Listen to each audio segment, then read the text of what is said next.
This is the all-new Honda Prologue. It is their very first all-electric crossover. In this video, we're going to check out all the features and then put its off-road capabilities to the test. That's coming up right now on Driving Sports TV. On today's show, we have an electric crossover that has taken the industry by storm. Nobody saw this coming. It is, of course, the new Honda Prologue, and it is their full electric crossover that was built in partnership with GM. So yeah, under the skin, it is essentially a Chevy Blazer EV, but somehow they've also made it very Honda.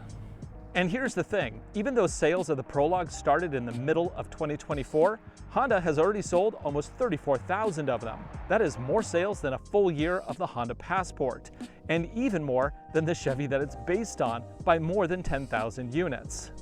So why is this so popular? Well, first off, I think this is a very handsome looking vehicle.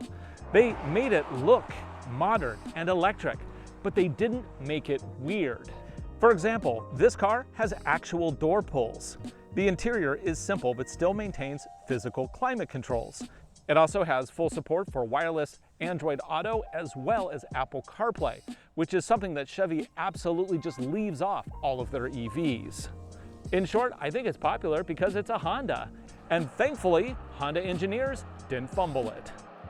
Although there is a two-wheel drive version available, today we're testing the loaded all-wheel drive Elite trim.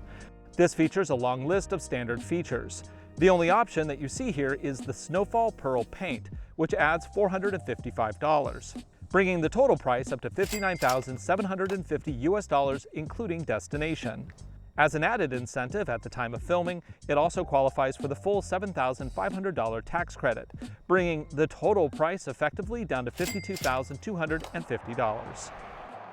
In terms of powertrain, the Prologue comes with an 85 kilowatt-hour lithium-ion battery, which should provide up to 273 miles of range. There are two electric motors here, providing a peak 288 horsepower and 333 pound-feet of torque. The peak charging rate is 150 kilowatts, which is pretty reasonable. That can take the battery from 20 to 80% in about 35 minutes. A cable is included if you need to charge off a standard wall socket in a pinch. That will, of course, take a lot longer. As for off-road specs, the Prologue does have a decent amount of ground clearance, 7.9 inches, which is embarrassingly even more than Honda's own off-road truck, the Ridgeline Trail Sport. It has no front trunk or frunk. Instead, the Prologue has all of its electronics packed up front. Actually, they still have a lot of extra room in here. They totally could have put something that resembled a frunk. I think there's room right here. In the back, we get up to 57.5 cubic feet of cargo capacity with the seats folded flat. Under the floor, there is a little extra storage space, which is nice to see. So can you sleep in this? Let's see. You know, it's a little on the short side, but it's actually not bad. And this moonroof is really nice, actually. Trying out the second row. Oh, that seat's kind of like being on a bench. It's very flat. I do have room for my head, my legs. I'm 6'1", legs torso proportionate. If I were just driving right now, this is where the seat would be. Got lots of room. The floor is a little high, of course, because this is an electric based on a skateboard style design. So the batteries are all in the floor. Over here, I do get a fold down armrest with cup holders, and down here, I get AC power socket as well as two USB-Cs.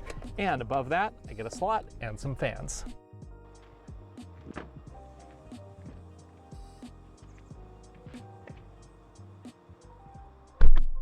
Inside you have, traditional Honda simple design. Everything is straightforward, but they didn't get rid of physical buttons. Love them here. We have seat warmers, coolers, fans, and I get two knobs for the multi-zone climate. Love it. Over on the left, we get lane detection, the sport mode button, and parking brake. Up here, steering wheel, it's wrapped in leather. It's very nice. It has heat, which is great. On the left, we can control adaptive cruise control. And because this is built in partnership with Chevy, we do get some Chevy buttons up here as well. The controller for the transmission is this little stick here, which I rather like. That's nice. On the left, there's a little paddle. What that does is it'll apply the regenerative system to give me kind of regenerative braking. It's kind of nice. I can just control that there when I want it, or I can of course do single pedal, which is a setting up here in the gauge cluster. I can turn that on and off there, or I can go deeper in the menus and set my preferences.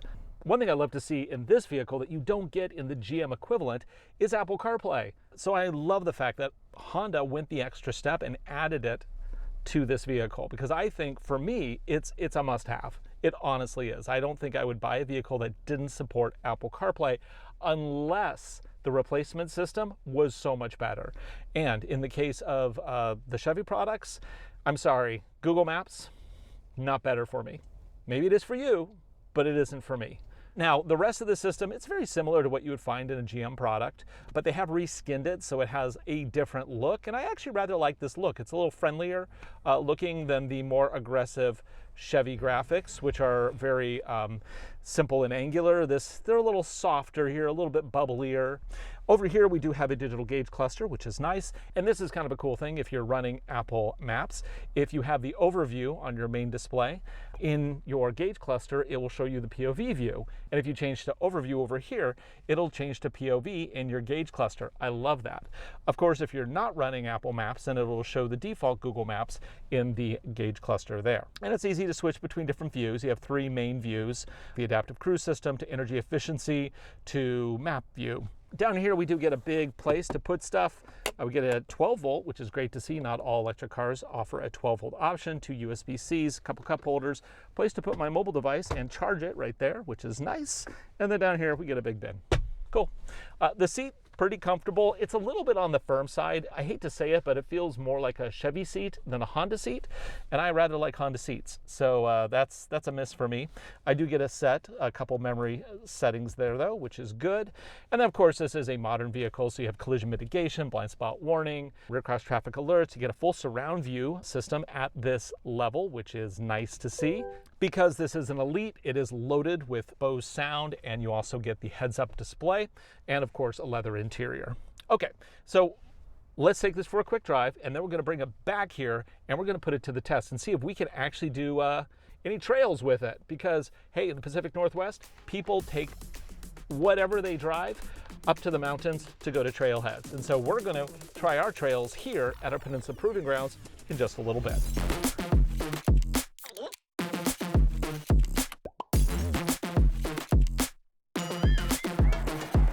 We're going to kick off the driving portion of this review with a 0 to 60 test. I got my GPS timer up.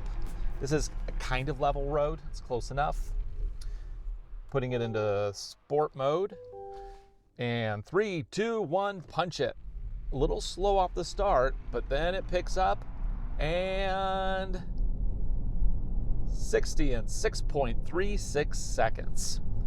Not bad for a Honda. So driving this car is actually pretty nice. I mean, the model we have here is, of course, the Elite all-wheel drive. So it has all the bells and whistles, and it also has a decent all-wheel drive system. Now, this is a dual motor configuration in that it has one motor to power the front wheels, another to power the rear wheels.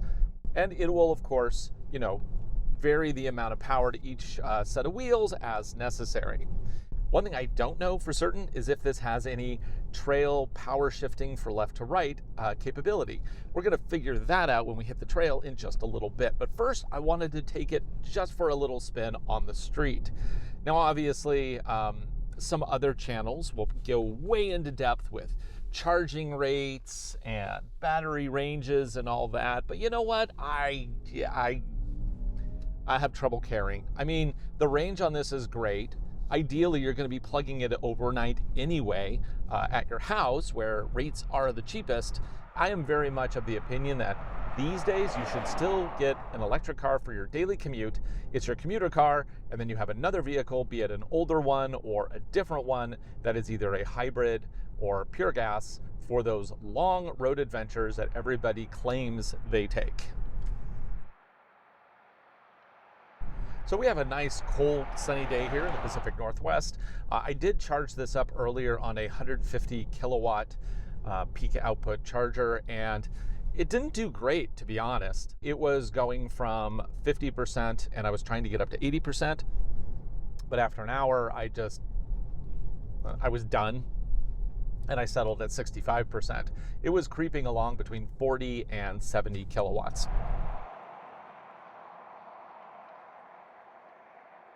As an option for a daily driver, I think this vehicle is excellent. It really checks all of the boxes. It has a good all-wheel drive system in terms of street ability. I feel like I have plenty of power, plenty of grip, plenty of everything that I need. I love the tech in here because we have a nice digital display in the middle, we have a nice digital gauge cluster, and Apple CarPlay, which I love. In terms of a daily driver, I can see nothing wrong with this. The only question mark is, of course, going to be the price. When you're talking $50,000 and up, that's where you start to be like, is this really going to work for me? And not everybody could afford this as a second car. In many cases, this would be the only car. So you have to ask yourself, are you going to be doing long road trips? And if so, does the charging infrastructure where you plan on going or where you live, does it work for you? This does use, of course, the CCS plug, which is the big chunky plug. Everybody is moving to the NACS, which is the Tesla plug-in interface, which is good because those cables are much easier to manage, but we don't have that in this vehicle. But this is an interim vehicle for Honda, as the name denotes, essentially. This is the Prologue of Honda's own in-house built electric vehicles. They basically wanted to get an electric vehicle out there, and I think they actually did an amazing job, all things considered.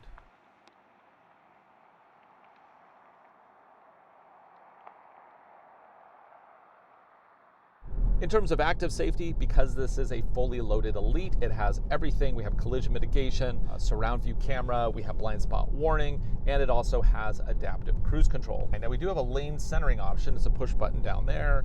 I think it's just an indicator. Oh, it does bump us in. Okay. But it's not a tracing system. It basically just bumps us left to right, which to me makes sense because this is a Chevy system. And that's how their vehicles usually work. I mean, if you're going to partner with somebody on an electric car, I mean, the GM Ultium platform isn't bad. It actually has a lot of good stuff going for it. So I'm glad to see that that's who Honda went with on this initial vehicle, even though eventually they are going to churn out their own vehicles that are pure electrics. So this is totally great on the street. Now let's see if it can handle an easy trail over at our Peninsula Proving Grounds.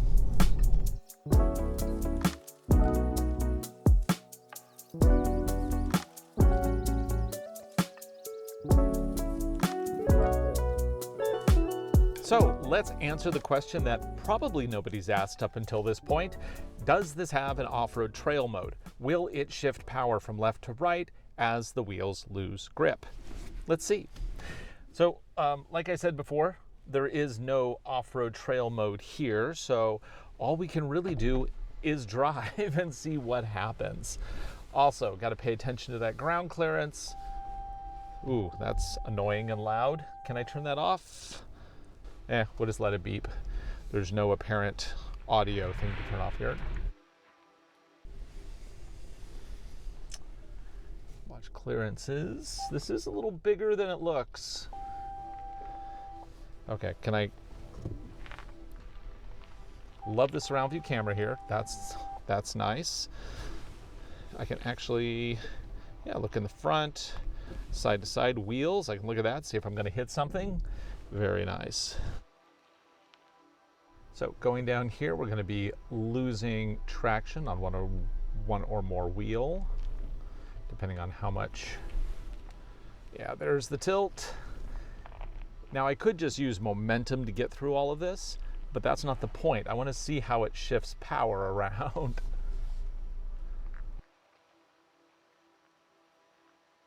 Okay, right here we got front right wheel. I'm just adding a little throttle and I want it to clamp down on that wheel and shift power to the other side, which it does. Okay, now we're gonna thread the needle here. Try not to hit that little sapling of a tree.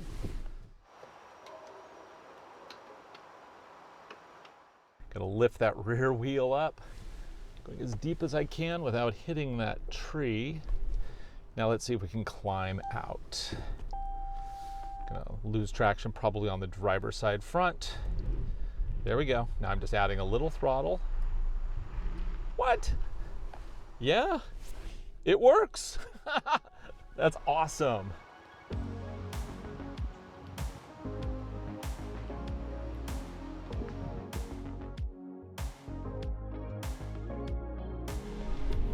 So let's go outside of the comfort area of this vehicle and try something a little bit more challenging. First, we're going to sneak in through the muddy entrance. Come on, power. Going to shift around. It's actually really impressive. Keep in mind, these are just standard all-season tires. I'm just keeping the throttle in, it's finding grip, and it's moving us forward. That's excellent, actually. I mean, for this type of vehicle. Okay, now we're just going to continue on through the moguls. This is really going to stress the all-wheel drive system. Also the articulation, or lack thereof. But keep in mind, like even Honda's own Ridgeline Trail Sport, it basically was lifting wheels left and right down this same course. So let's just keep our expectations in check, shall we? Okay, we got 2 tires without any grip. Just keeping throttle. It's shifting little pieces of power through. And yep, there we go. I think this is a new record for tiltiness. Definitely a lot of tilt here. Now let's see if we can move forward in this condition. Woo-hoo-hoo-hoo. And we have enough clearance where we're not hitting body panels. Very impressive. Come on, Honda, make a Trail Sport Prologue. I dare ya. Final hole as we exit to the left. Listening for grinding on that nose.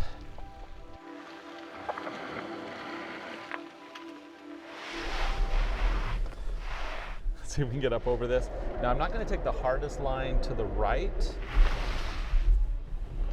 I'm going to stay a little to the left because I'm not really sure about how much clearance we have on the approach, and I don't want to smash anything. Just going to ease through. I mean, really impressive, actually. This is great.